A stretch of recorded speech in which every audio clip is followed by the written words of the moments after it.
Great. So I'm gonna go ahead and get started. I want to make, hi, Alec, how I are like Alec you? too. Hold on. Good. I I'm Hi, gonna know just that you, everybody. hey. hi.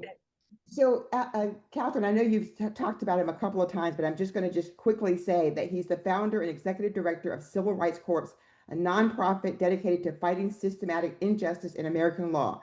Graduated from Yale, Harvard Law School, and you were also the Supreme Court chair of the Harvard Law Review. And so there's a whole bunch more that folks can read about you, but I want to really get to the book, Propaganda, and I'm always excited because I get the books.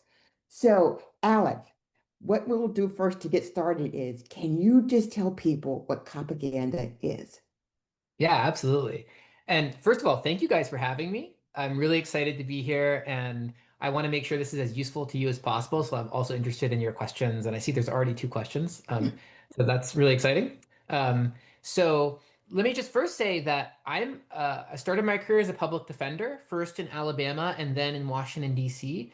And then I got a grant from Harvard Law School to start doing civil rights work. And so for the last 12 years, I've been going around the country filing class action lawsuits challenging systemic injustices in the criminal legal system.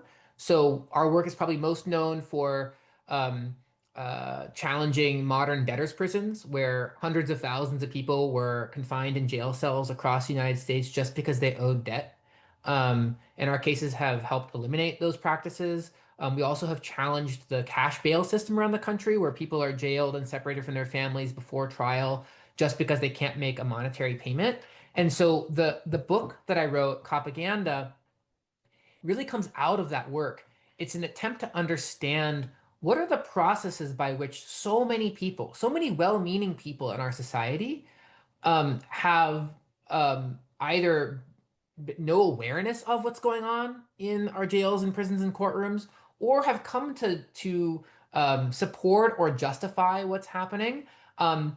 When the evidence really is overwhelming that these systems are actually not making us any safer and are destroying people and their communities, and actually doing other really serious damage to our democracy. For example, like massively lowering political participation in poor and marginalized communities across the country. So, how do we get to a point where many major liberal institutions, like the news media and a bunch of news outlets, so the book is very, very critical, for example, of the New York Times and NPR and et cetera, et cetera. And I explain with lots of examples just what their role is in this. And also critical of elite academic institutions like Harvard, which is a little bit weird because they had given me the money to quit my job and start my work. But it's really important that people understand the role that Harvard has played in getting liberal consensus around a lot of the infrastructure that we're now being seen used, like ICE, like police surveillance technology and the multi-billion-dollar surveillance industry, which is now being used across the country in really nefarious ways. So for me, the project is very much one of talking to people who are well intentioned and giving them more information about how the system is actually really working, or in most cases not working, to keep us safe. So Okay. propaganda really does three main things to answer your Okay. question. Um, Okay. the first thing that I think when I say propaganda, it's really just a very particular kind of propaganda, right? The first thing is it narrows our conception of safety. So it has us really, really, really afraid of a narrow group of people in our society. So it has us very afraid of poor people, of people of color, of unhoused people, of people with certain disabilities, of immigrants. And particularly, this is an important one, the news has us very afraid of strangers.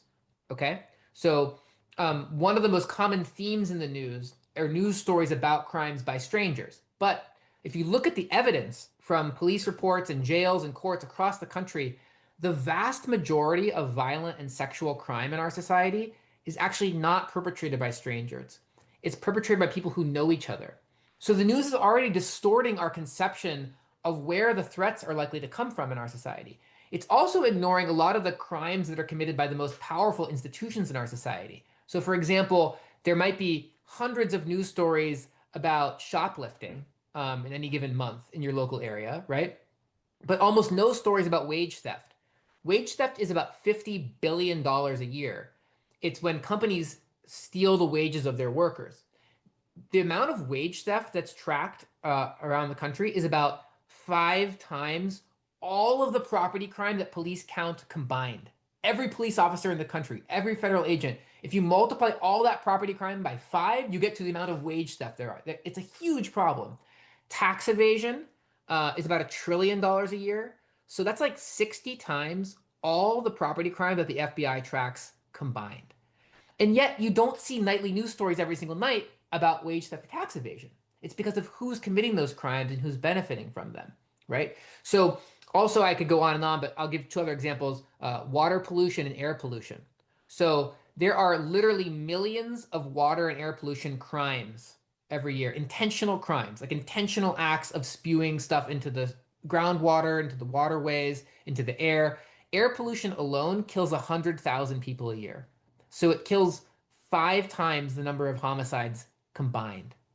And yet we don't feel urgently about it, in part because it's not like on the nightly news every night. And so what my book really tries to get at is with a lot of examples and a lot of humor, hopefully, because it's important to try to keep it funny a little bit, um, is when you see an article or watch a news story, you should be asking yourself, how did this become one of the 7 or 8 things that the news decided to tell me about that happened out of the millions of things that happened in the world last night? And what are the things that I'm not being told and who benefits from all of that, right? I mean, it turns out there's a world underneath all the stories you're getting. There's a multi-billion-dollar policing public relations industry. Most police departments that you see have dozens of full-time PR employees who are actually producing these stories and getting them onto the local news. That doesn't happen with wage theft or air pollution or tax evasion. And that's one of the reasons that you're not seeing those things, even though way more people are dying and suffering and being killed. So that's the first thing Copaganda does is it narrows our conception of threat. The second thing it does is it makes us constantly afraid that those threats are increasing. So if you look at like the Gallup polling over the last 25 years, every single year, people in the United States think crime is up. But every single year except one in the last 25 years, crime was actually down. So no one is saying crime doesn't exist. We have a very violent society, unfortunately. It's way more violent than other countries. But we also spend way more money on police prosecution and prisons than other countries. So if that stuff made us safer, we'd have the safest society in world history. But people think the society is constantly getting more and more and more scary. And so that is when people are afraid, they're much more likely to accept authoritarian intervention. They're much more likely to accept surveillance. They're much more likely to accept soldiers in the streets. They're much more likely to accept all their sort of stuff being tracked and analyzed and et cetera, et cetera. So, So, oh, go so ahead. Al, I'm gonna jump in because this is really fascinating, and people are probably like, "Why are you stopping it?" But I want to ask a question that I want you to narrow in on because I think there are a couple of things that are incredibly important, and one of them is the fact that in Norfolk, for example, the entire area is predominantly ran by Democrats. So when you talk about this idea that people think that these things are going to make them more safe, so how do we get these things to be more topical? It feels like we've spent all of our time talking about the economy, but underneath of it is all of these things that matter just as much. So how do we transition? How do we get ourselves to this other place?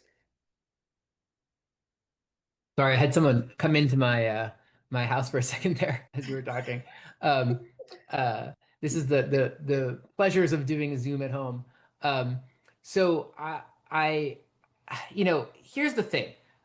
First of all, we have to recognize what these processes are, and we have to unlearn a lot of what we're being told, right? Because when the news tells us that there's a serious problem, let's say violence in our communities, it's also telling us something that's kind of like a modern flat earther theory or climate science denial. It's also telling us that the solution to that problem is more and more and more investment in police prosecution and prisons. Now, we know from the evidence that more investment in police prosecution and prison does not make society safer. People have studied that. We know that. Um, in fact, what we know makes people safer are investments in healthcare, in early childhood education, in housing, in reducing inequality. And this is a crucial one, and this is kind of why I love that there's so many people on the Zoom here, and I really love what you're doing because one of the key drivers in societies across the world and throughout American history of violence is levels of loneliness and isolation versus levels of connection between people. That that when researchers study it, that is one of the drivers of people hurting each other, right? Um, Another one that's big is toxic masculinity. Another one that drives a lot of violence is lead pollution, right? So what we know is that lead pollution in children leads to more violence 20 years later. Okay. Um, now, most major cities have started abating lead. You know, you've got lead paint regulations in your house, right? The city of Chicago, for example, has a lead pipe and lead abatement program, but it's so underfunded that it's not scheduled to abate the lead in Chicago for 1,000 years. At the same time, because there's news story after news story after news story about shoplifting, the police are getting more and more money to prosecute people for shoplifting. Even though one of those interventions is dramatically associated with violence reduction, and the other, prosecuting people for low-level shoplifting actually increases crime in the future because you destabilize their lives and you make them less likely and able to get jobs, etc. So anyway, I guess the first step, the first step in to answer your question is like we need to deconstruct some of the stories we're being told, and we need to bring each other together, and we need to be building affirmative things in our communities that are helping create safety through connection, whether it's after school programs, music, art, theater, programming for kids. One of the other big problems, right, for young people is there's no place you can go in Norfolk and other places, right? Or at least there's fewer places where people can go and hang out with each other and have events and do things without having to pay $7 or $8 for a coffee or, like the amount of free public space available for young people is dwindling across our big cities all across this country. And that has enormous public safety effects as well. Catherine, you can buzz in when you're ready for everybody else to ask questions. But here's something else that I wanna know. So you tell us it's really important for us to understand how the news is shaped. And so I know that sometimes, and this is important because elections are won and lost by crime. Someone will at the end of the day say, "Oh, you guys, fixed your bail system, and now we have, people out and they're killing people." This is what the news will do and say. So how do we sort of fight that to say that these things that we're doing are better and making our society better when we don't keep people in jail because they can't pay for how do we change the narrative on some of these stories that people will take and change how we feel about our neighbors and friends because of the way the news has cast individuals and people? This is why in our work, we spend so much of our time and energy telling the stories of our clients and their families. Because what the news and the police reports and other documents from the punishment system, they try to do is they try to dehumanize people. Anybody can be made to look sort of one-dimensional and scary in a three-sentence police report, right? But if you tell the whole story of someone's life, you're much more able to understand that trauma and pain and suffering and violence and harm are kind of at least on a societal level are cycles, and the more you respond to trauma and pain and suffering and violence and harm with more trauma and violence and pain, the less able you are to break those cycles. So, what we do in a lot of our work is we talk to people about what are the background stories of people's lives that brought them to this moment, and what does the evidence show about what our society could do and what other societies around the world are doing, or what other states or other cities are doing to solve this problem without recreating these cycles of harm and violence. And what I've found is that people respond really well to these stories. So, for example, I'm representing children across the United States in a campaign called The Right to Hug. Now, most people in the United States, and I begin my book Copaganda with the story of these children, right? Because most people in the United States do not know that most jails around the United States have eliminated family visits. Okay? So if Mhm. your mom or dad is in jail, just because they can't pay bail, in many places around the US, you're no longer allowed to hug them. You can't hold their hand, you can't look into their eyes, you can't even visit them. Now, we know this is a bad safety policy because it's terrible for the children. Children who are separated from their parents like that are more likely to commit crime in the future. They're more likely to do poorly in school, et cetera, et cetera. Okay. And it's also bad for the parents because if you break someone's bond with their family, they're much less able when they get out of jail to reestablish their life and their job, right? And they get mental health sort of trauma in the process. Now, you might ask yourself, why are jails doing this? Well, the United States has a multi-billion dollar for-profit prison and jail telecom industry. And a couple of decades ago, the industry realized if we block people from visiting in person for free, we can charge even more for the phone and video calling that we offer. So they hatched this scheme with sheriffs across the country where they now give the sheriffs a cut of the profit if the sheriffs end visits. Mhm. So sheriffs across the country stopped family visits and they now get, in some places the sheriff takes 80% of the revenue with these contracts and they charge huge amounts of money, six, seven, eight, nine, $10 per video call, and 10, 15, 20, 30 cents per minute per phone call. So I encourage you guys. Lester Holt of NBC Nightly News did a great story last year on our case and he interviewed me as well, and he also interviewed the sheriff that we sued for these children on national television. And on national television, to Lester Holt, the sheriff admitted that they did it for money and admitted that it was wrong, right? And yet there are hundreds of other sheriffs doing it. And so for me, that those cases, they are an opportunity for our children to tell the story of what their parent being jailed because they can't pay cash bail feels like to them. And having that is a really different way of talking about what local jails are that might be different from how people and their families are demonized on the nightly news. Yeah, I really love that. In the book, you do have the pictures where they're drawn on the sidewalk and, messages to their families who are incarcerated, which is really sad. But the other thing that I really like about what you said is that I always think about the race in Wisconsin, which in the end they certainly did the same old thing, bringing out someone and said, "Oh, this person let out this criminal because of the bail system." But what if instead of doing nothing, they had told a story about why it was so important to not have people stay incarcerated because of bail and what it does to their lives and family and how different it makes the outcomes. So I love this because we're learning how we can do this better and how we can fight back in ways that are far more humane than what we're seeing. Before we start to take questions, is there anything else that you think that it's important for us to know as we're trying to shift the narrative and how we think about the news? And before I let you do that, I want to tell you one thing.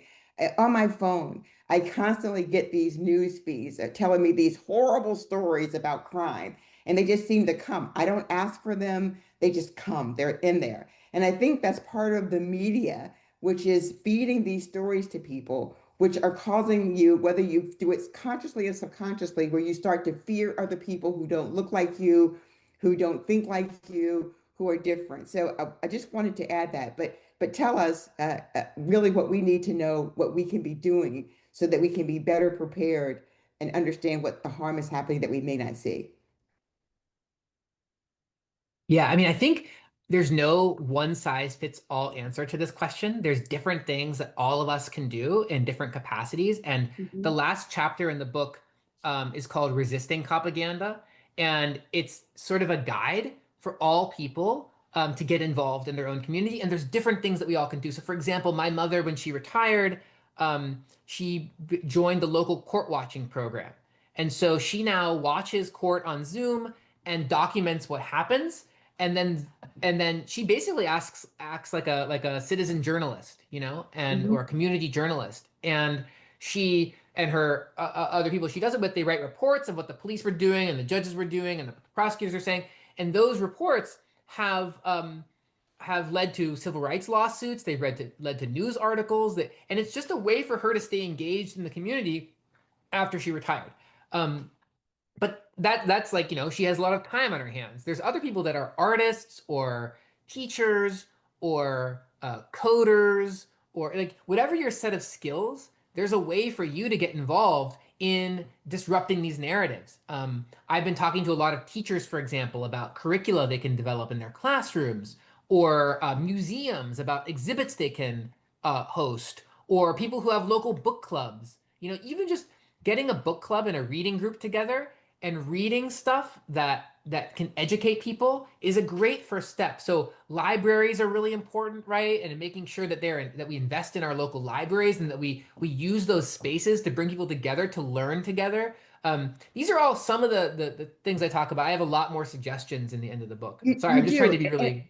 Yeah, the last question, I keep on saying that, but they always tease me about one more thing. But this is my one more thing. I also think it's an opportunity for our representatives to sort of think about how they are presenting things and thinking about how they might talk about air pollution, think about why they might say this is more important than tackling or adding to our police budget. Maybe we should add to this. I think that this is an opportunity for our legislators to think about how they legislate in very different ways to bring up these important issues, and how they might use their time and effort and money, our money, in much better ways.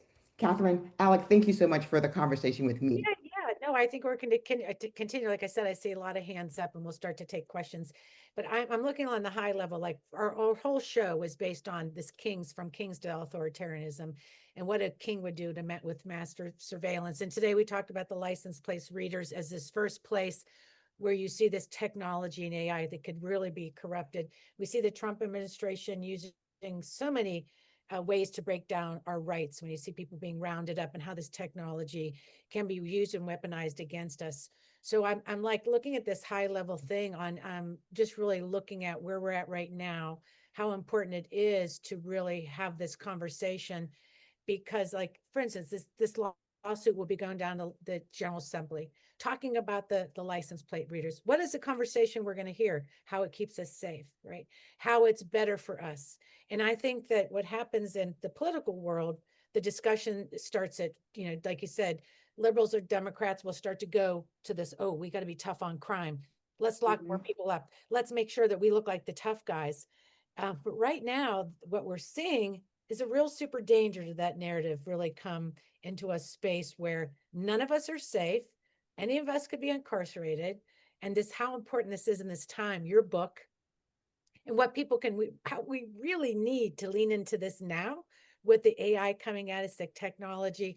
So, with all that said, I really want to just go one more layer about why this right now, and as it relates to this one flock technology, what are the bigger concerns you're seeing as we move forward to where we're going?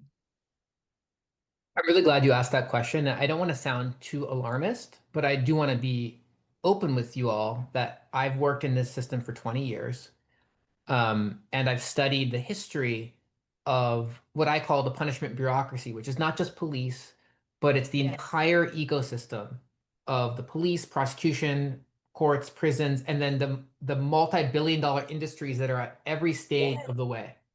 Um, Throughout American history, those bureaucracies have been weaponized to not only crush the poorest and most vulnerable people in our society, indigenous people, black people, slavery, right? Um, every immigrant community you can imagine, the LGBTQ movement, the women's suffrage movement, the civil rights movement. So, at the height of the civil rights movement, for example, just in Chicago alone, there were 500 cops who were undercover infiltrating civil rights groups just in that one city alone. There were tens of thousands around the country who surveilled and infiltrated the civil rights movement, okay? Economic justice movements, the environmental movement, the modern LGBTQ same-sex marriage movement. Right now, a huge percentage of police surveillance resources is going to track reproductive health care and women seeking reproductive care and providers, okay? So it's kind of like the old movie. I don't know if you guys have seen the movie Field of Dreams. But there's this great line in Field of Dreams, if you build it, they will come, right? Yes. Um, Right. this is one of the biggest mistakes that the Democratic Party has made, that a lot of liberal news outlets have made. they have supported the building of surveillance technology infrastructure that Right. can be used, and it represents sort of the greatest concentration of control and power in the history of the modern world. And that can be used to by the current administration or future more authoritarian administrations to absolutely destroy social movements and organizing, in addition to mass incarceration, et cetera, et cetera. Yeah, I'm So glad you brought that up. I mean, because that's the part where when you start to be targeted, like they're saying we're domestic terrorists, so you use the law to just round people up, or you are getting funding by terrorism. So the language changes, the kind of concentration there, like you said, this is where a king, what a king would do to us. And this is where we really have to be paying attention to this really change we see in our country. absolutely. I mean, Yeah, I think the reason I wrote the book is that I think a lot of people can look at Fox News and they can say, "Oh, that's propaganda." right, But a right. lot of people don't understand that the New York Times and NPR and MSNBC and CNN are just as propagandistic.